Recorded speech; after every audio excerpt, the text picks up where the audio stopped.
Salut à tous, on se retrouve pour l'épisode 3395 du Zap Image. On commence aujourd'hui, ce vendredi 22 août avec des anniversaires.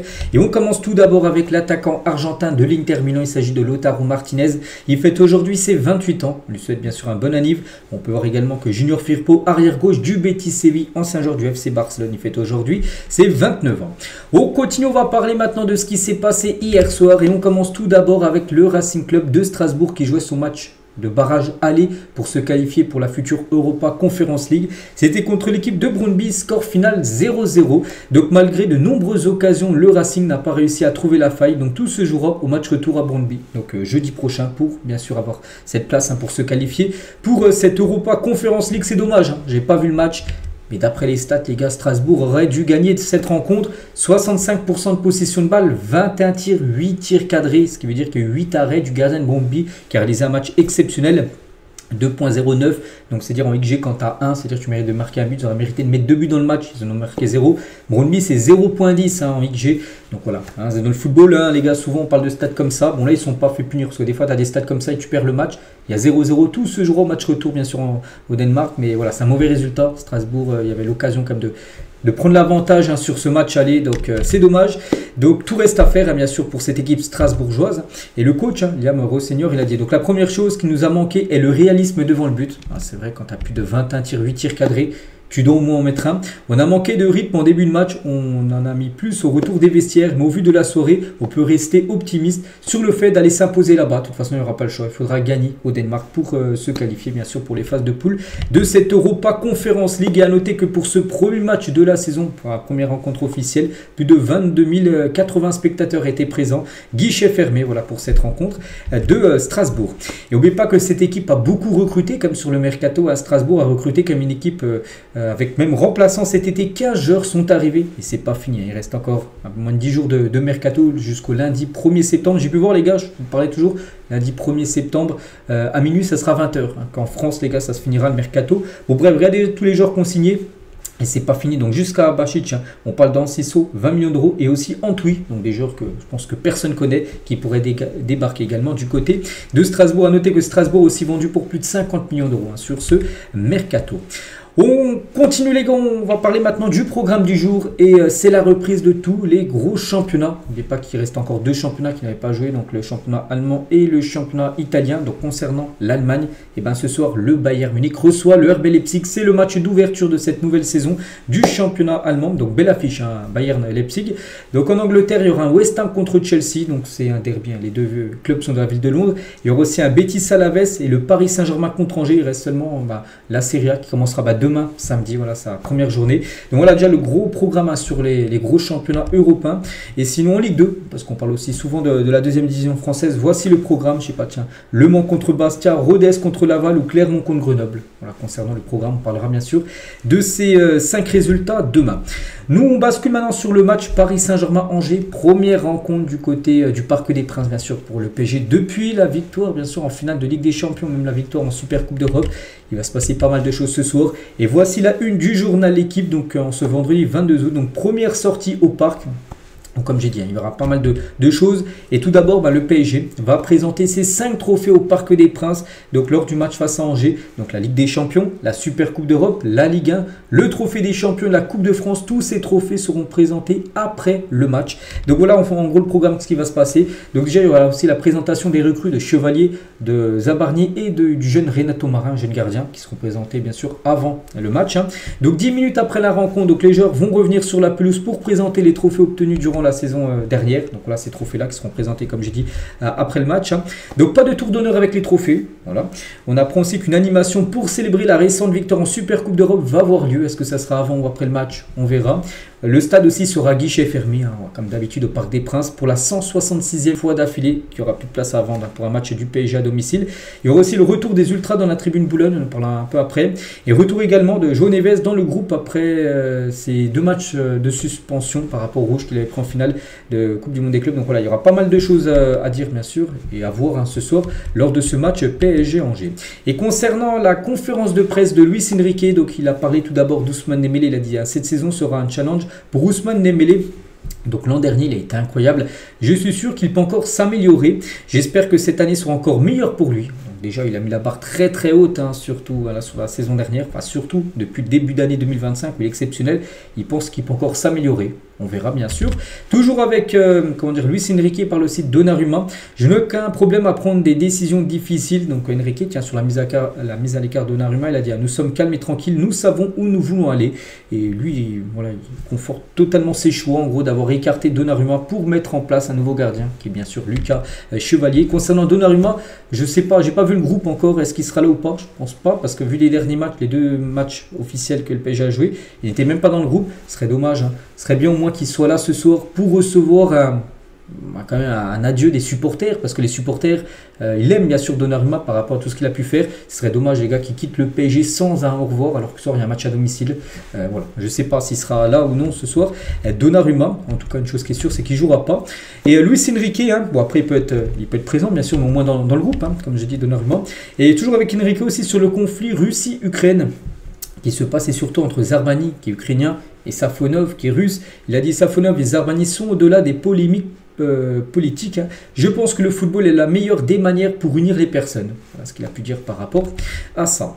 Toujours sur ce match ce soir, donc pour la réception d'Angers au Parc des Princes, donc vendredi, donc le PSG pourra compter sur le retour de suspension de João Neves, hein, qui avait purgé ses 2 matchs de suspension. En revanche, Maïlu sera une nouvelle fois forfait à cause d'une blessure, un adducteur. Il avait déjà loupé les derniers matchs là, donc il ne sera pas là aussi Maïlu. Mais voilà, retour comme de Neves dans le groupe. Et voici le 11 attendu côté PSG. Ça sera normalement la grosse équipe qui sera alignée ce soir contre Angers. Mais pas que ça ait beaucoup fait tourner contre Nantes. Hein. Il y a eu pas mal de cadres qui avaient commencé sur le banc. Donc là, ce soir, Chevalier, Mendes, Pacho, Marquinhos, Hakimi. Le gardien maintenant titulaire et la défense type. Milieu de terrain, pareil, on retrouve le milieu à 3. Donc Ruiz, Vitinha et le retour de Neves hein, dans le 11. Et devant Gvara, Dembélé, Désiré Doué. Donc normalement, ça sera la grosse équipe hein, pour le PSG. On va voir les remplaçants de ça. Et pour revenir sur Donnarumma, voilà, d'après l'équipe, ils le mettent parmi les principaux absents, ils mettent Donnarumma, en gros qui serait écarté, c'est-à-dire qu'il ne serait même pas dans le groupe, c'est-à-dire qu'il n'y aurait pas d'adieu de Donnarumma envers les supporters, hein, c'est dommage. Et côté Angers, bien sûr, une équipe qui s'est imposée contre Paris hein, lors du premier match contre Paris FC, ils ont gagné 1-0 grâce à Le Paul qui sera titulaire, un joueur qu'on pourrait peut-être voir filer du côté de Rennes très prochainement. Donc on peut voir, ils auront une défense à 5, hein, ils vont essayer de peut-être plug bas encore de nouveau hein, pour cette équipe d'Angers face au PSG. A noter que Nuno Mendes est son badge de meilleur passeur de Ligue 1.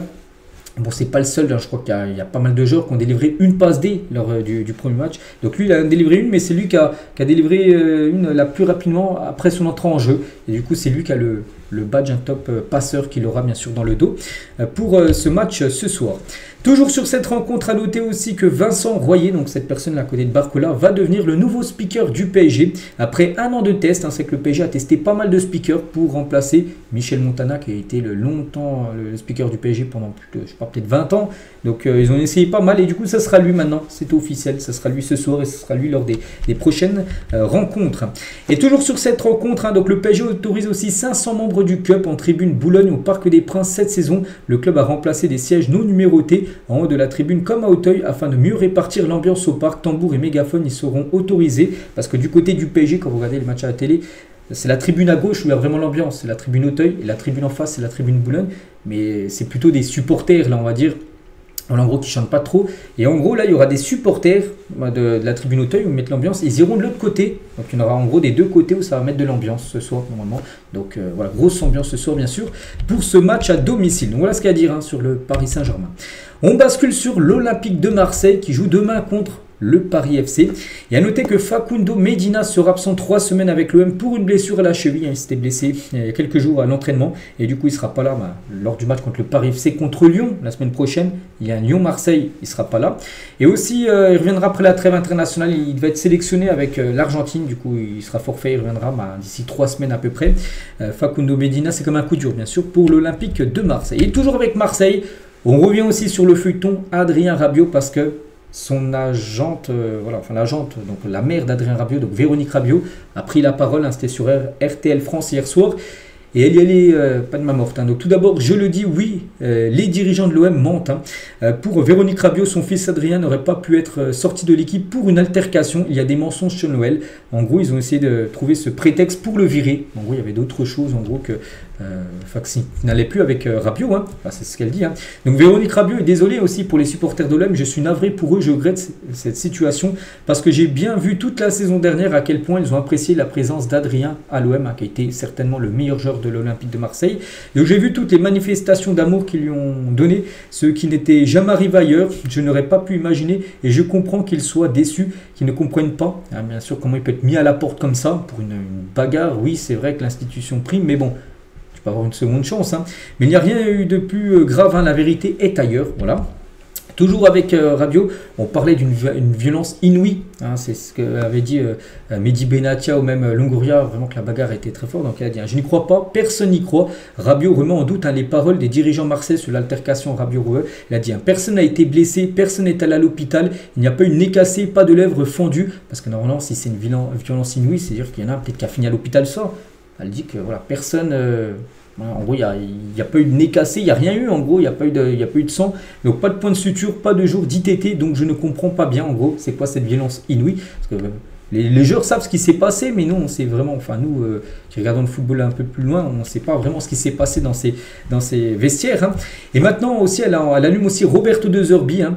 Ils y passent tous, hein. Elle a dézingué Mehdi Benatia, le Longoria, maintenant De Zerbi, elle a dit, hein, ça m'a choqué, son embrouille avec Emery en préparation, parce qu'il y a eu un match, voilà, Marseille, je ne sais plus c'était contre qui, Aston Villa, puis c'était embrouillé, hein, Roberto De Zerbi avec Emery, donc elle a dit, donc là, est-ce qu'il a respecté le club, hein, en train de s'embrouiller avec Unai Emery, donc un entraîneur ne doit pas le faire, on en a parlé, il a été sanctionné, non, Monsieur Longoria a été sanctionné quand il a dit corruption, souvenez-vous quand il a disjoncté Longoria après un match face à la GOCF, non, il n'a pas été sanctionné.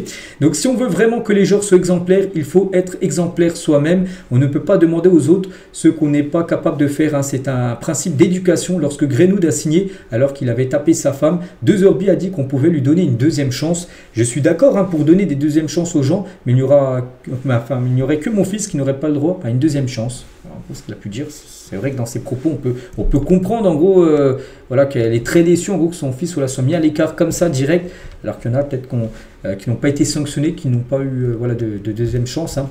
Enfin, il y en a qui ont plutôt eu des deuxièmes chances, hein, contrairement à son fils, hein. Rabiot aussi, enfin Véronique, à la mère, hein, confirme aussi que son fils ne rejouera plus pour l'OM, hein, c'est fini, hein. Le journaliste lui dit, hein, pensez-vous qu'on reverra Adrien Rabiot revenir avec le maillot de l'OM? Elle a dit, non mais vous plaisantez, j'espère, vous pensez qu'on peut maltraiter les gens de cette manière, j'ai de la peine pour Adrien. Donc voilà, la page est tournée, là il va partir, hein, c'est sûr et certain. Et je croyais qu'on avait vécu le pire avec le PSG, mais bon, je me suis trompé, je ne m'attendais jamais à vivre une situation pareille. Si l'OM peut garder Rabiot sans le faire jouer, c'est vrai qu'ils peuvent, hein, il y a encore un contrat d'1 an, ils peuvent faire une saison sur le... pas sur le banc, en tribune, comme Chancel Mbemba l'a dit, hein. Ça serait une catastrophe qu'il ne joue pas pendant une saison, surtout qu'il y a quand même la Coupe du Monde avec l'équipe de France qui souhaite disputer, bien sûr, Rabiot. C'est une situation qu'on a déjà vécue et qu'on n'a pas envie de revivre. Voilà, une saison en tribune, bien sûr, hein, une saison aussi qu'il avait pu faire, hein, du côté du PSG à l'époque en tribune. Et toujours avec la mère, hein, donc Adrien n'est pas en colère, hein, ni triste, il est très déçu, il a été trahi tout simplement. Et voilà, et surtout elle dit, hein, que Véronique annonce qu'elle va laisser son fils Adrien donc la possibilité de raconter lui-même l'altercation, ce qui s'est passé vraiment dans ce vestiaire, parce qu'on a entendu les échos un peu de tout le monde, mais Adrien Rabiot va dire vraiment lui ce qui s'est passé entre lui et Roueux, et pourquoi ils ont été mis comme ça de côté. Donc voilà, l'affaire, hein, bien sûr, Adrien Rabiot. Et concernant, tiens, Roueux, donc un jour, lui aussi, on entend beaucoup parler plutôt de Rabiot que Roueux, mais lui, il va partir aussi, hein. Et on parlait beaucoup de Bologne, c'est fait, hein. Accord total quasi trouvé entre l'OM et Bologne pour Jonathan Roueux. Donc Marseille va récupérer un peu moins de 20 millions d'euros et 10% la revente, hein, concernant le joueur anglais qui va débarquer du côté de l'Italie. Et toujours du côté de l'Olympique de Marseille, mais cette fois-ci dans le sens des arrivées, le jeune Marc Casado, ancien capitaine de l'équipe B du FC Barcelone, et l'OM entre dans la course pour signer Marc Casado pour succéder à Adrien Rabiot. Bon, là c'est une piste, voilà. Donc les Marseillais sont prêts à débourser 30 millions d'euros pour attirer l'Espagnol. Après, la principale difficulté sera de convaincre le joueur de rejoindre l'OM et de quitter le Barça, parce que le joueur lui a envie de continuer du côté du FC Barcelone. Après voilà, c'est un joueur qui va très peu jouer comme du côté du Barça, donc on verra si ça peut se faire ou non tout simplement. Donc il reste encore 9 jours de mercato. On continue, tiens, avec les infos mercato, hein, sur dans le sprint final bien sûr. Tiens, on va parler d'Inter Milan qui a entamé des discussions avec le Bayern Munich pour Kim Min-jae, donc défenseur sud-coréen. Le défenseur est intéressé par un transfert en Italie, hein, du côté de l'Inter, mais ne veut pas trop baisser son salaire actuel. Il touche 16 millions d'euros bruts par saison, ce qui fait 8 millions d'euros net, hein. C'est un très beau salaire qu'il touche. Donc il est prêt à l'Inter, mais il veut toucher quasiment le même salaire, hein. Il ne veut pas vraiment perdre énormément. Donc Donc si le Coréen arrive du côté de l'Inter, Pavard aura un bon de sortie pour quitter l'équipe de l'Inter.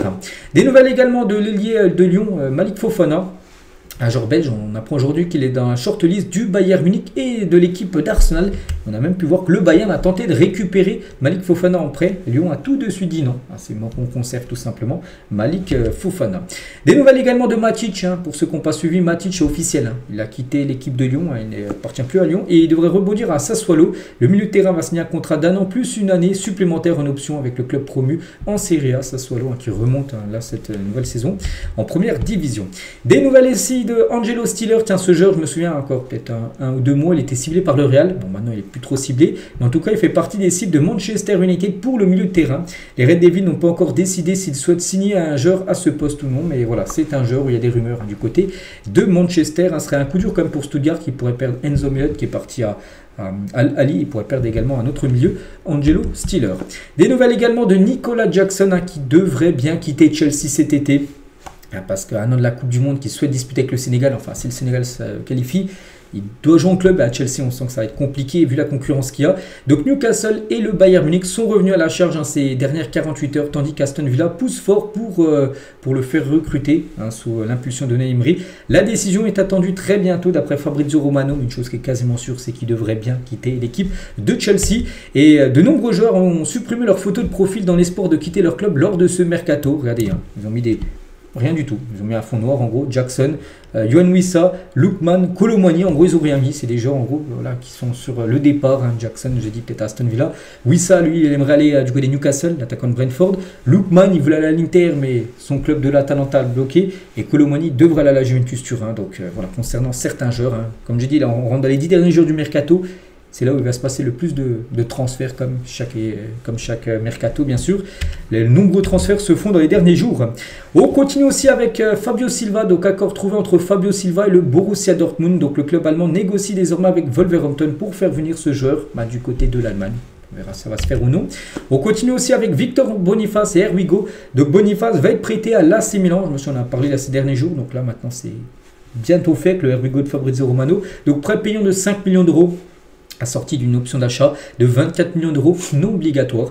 Donc voilà, il va filer du côté de l'Italie. Tottenham aussi a fait de Morgan Rogers sa priorité. Donc après l'échec Eze, pour ceux qui n'ont peut-être pas suivi, il devrait l'Arsenal. Alors qu'il est à 2 doigts de rejoindre comme Tottenham qui travaille sur le dossier depuis un mois. Arsenal sont rentrés directement dans le dossier, puis il va à l'Arsenal. Voilà. Bon bref, du coup, les Spurs, ils veulent un nouveau joueur. Et c'est du coup l'attaquant d'Aston Villa. Ils ont déjà pris contact avec ses représentants. Donc Aston Villa ne souhaite pas le vendre, mais une offre XXL, bien sûr, pourrait tout changer. Une grosse somme d'argent, bien sûr, ça peut faire réfléchir.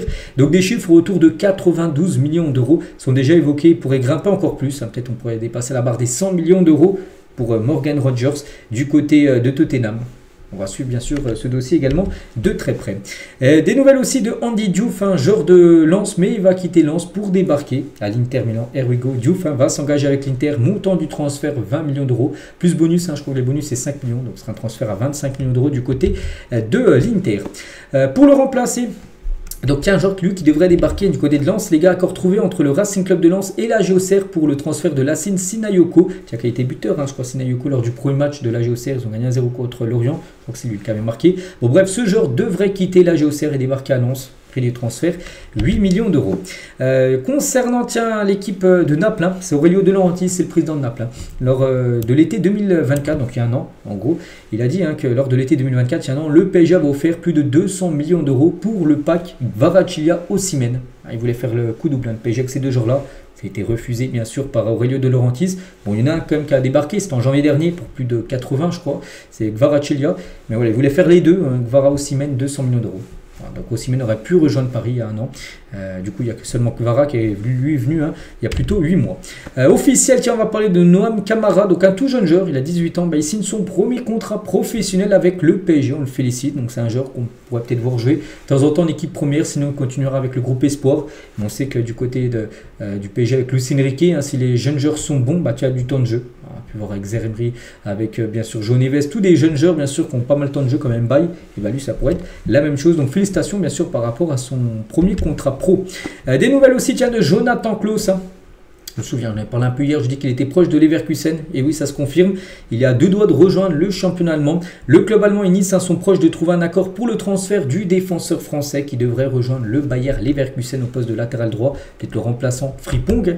Et du coup, Nice, ils veulent faire Amari Traoré pour remplacer Klose. Le Malien est très chaud pour venir. Il y avait le Paris FC qui était sur le joueur, enfin lui voulait aller au Paris FC, tout ça, bon ça se fera pas. Et il pourrait bien venir en Ligue 1, mais du côté de Nice. N'oubliez pas qu'il avait déjà joué en Ligue 1 à l'époque, du côté de Rennes.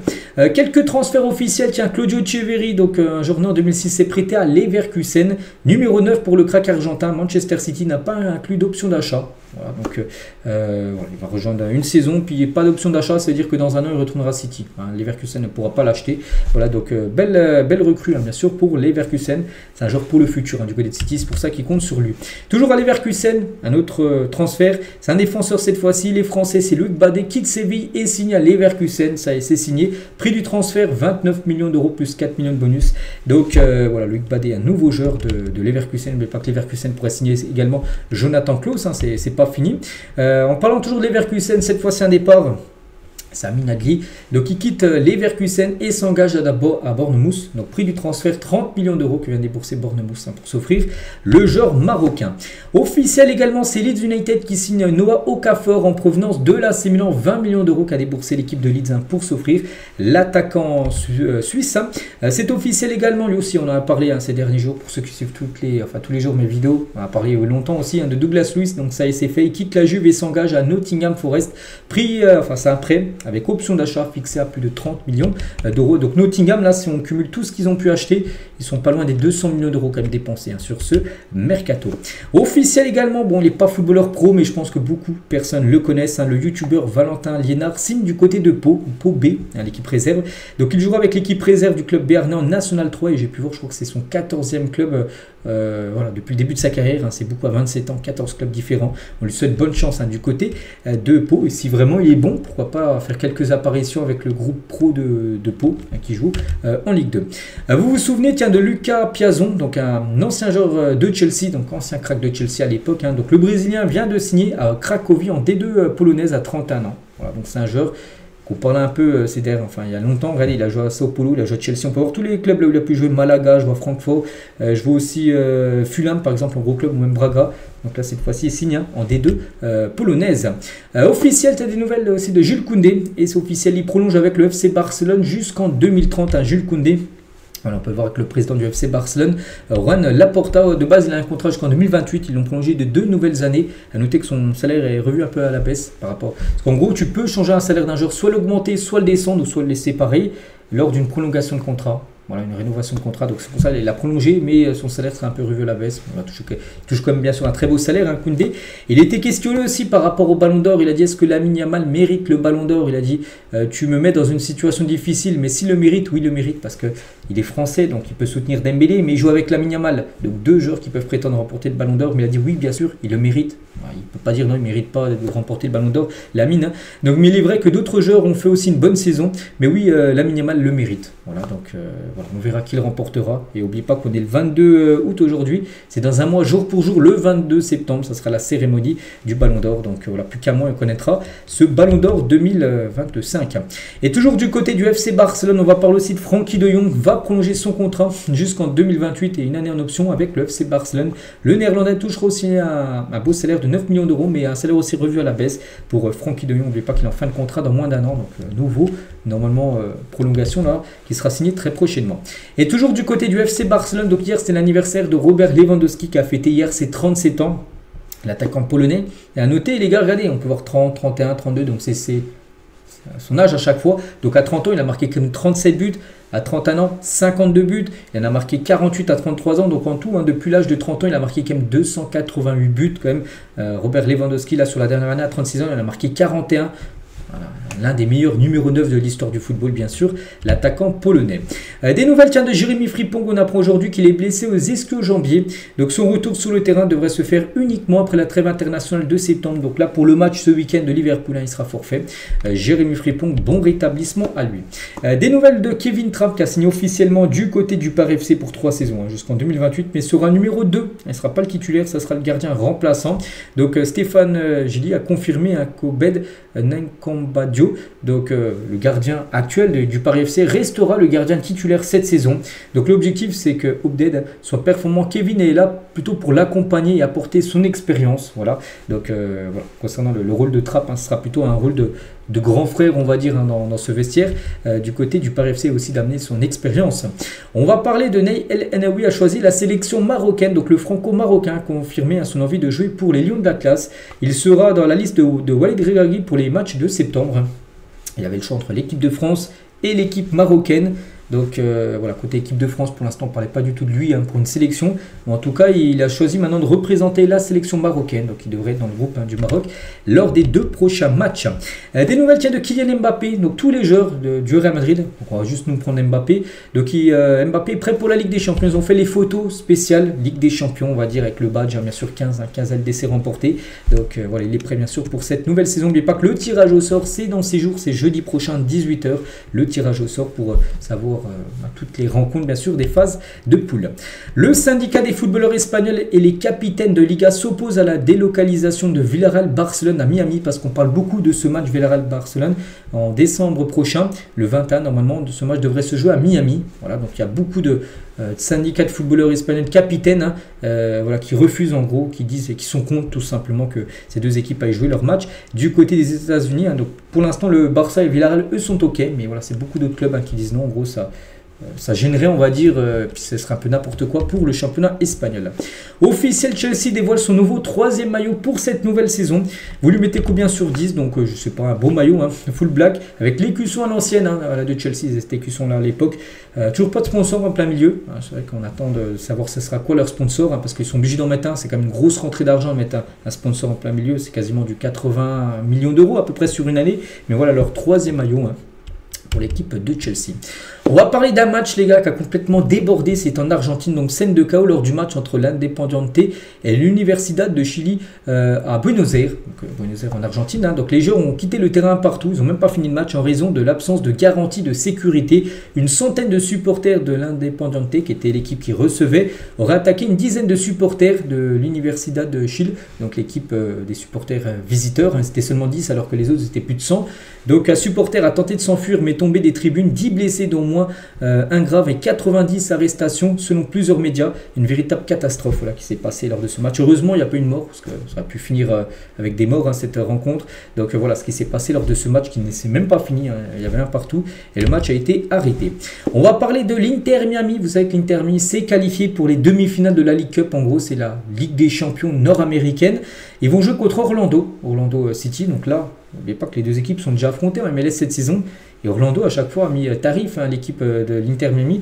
Donc, regardez, un coup, ils ont gagné 4-1. Là, puis il n'y a pas longtemps, ils ont gagné 3-0 Orlando. Donc là, ça sera bien sûr de la League Cup, une autre compète. Mais c'est vrai que l'Inter Miami n'arrive pas contre cette équipe-là qu'ils vont affronter d'ici quelques jours.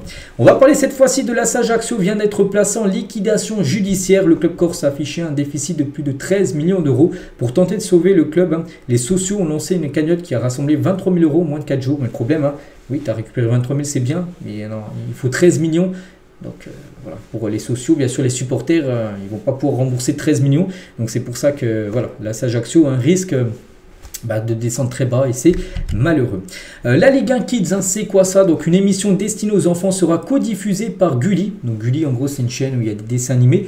Et Ligue 1 Plus sur la nouvelle chaîne. Donc c'est Nicolas de Travernos, donc cette personne là, donc c'est lui en gros le président de la chaîne Ligue 1 Plus. Donc il a annoncé le lancement d'une émission spéciale Ligue 1 pour enfants à partir du mois d'octobre. Donc il y aura 2 parties à cette émission, une sur Gulli pour faire la promotion de notre plateforme Ligue 1 Plus et une autre sur la plateforme Ligue 1 Plus. Donc voilà, une émission Ligue 1 Plus et une émission sur Gulli. Donc une partie de l'émission sera autour du sport, l'autre de jeux et de rencontres dans des clubs avec des footballeurs. Nous avons encore des discussions afin de savoir si elle sera diffusée le mercredi ou le samedi matin, quand bien sûr les enfants ne sont pas à l'école, pour qu'ils suivent bien sûr cette émission sur Gulli pour promouvoir tout simplement la chaîne Ligue 1 Plus. Et on finit cet épisode aujourd'hui avec cette info. Voilà, c'est une info d'un crack du Real Madrid. Donc la France veut shipper Léo Lemaitre, un tout jeune joueur, il est né en 2009, donc il est tout jeune, à l'Espagne. Donc le défenseur central du Real Madrid a la double nationalité et n'a pas été appelé avec les U17 de la sélection espagnole. Donc l'équipe de France a récemment sondé la situation pour récupérer l'un des joueurs les plus brillants de la Fabrica. c'est le centre de formation du Real. Le centre de formation du Barça, c'est la Masia. Donc au Real, c'est la Fabrica. Donc lui, il y joue. Et l'équipe de France aimerait en gros le faire venir. Parce qu'en gros, du côté de l'Espagne, il ne l'appelle plus en U17. Donc l'équipe de France U17 aimerait l'avoir tout simplement. Et le shipper à l'Espagne. Donc voilà les gars ce qu'il y avait à dire aujourd'hui. J'espère que ça vous a plu. On se retrouve nous demain samedi bien sûr. On aura quelques rencontres à parler. Un soir, comme je dis, le PSG, le Bayern, tout ça, ça joue. Chelsea. Donc on aura pas mal de choses à dire. Allez, moi je vous laisse. Je vous souhaite une très bonne journée. Et à demain.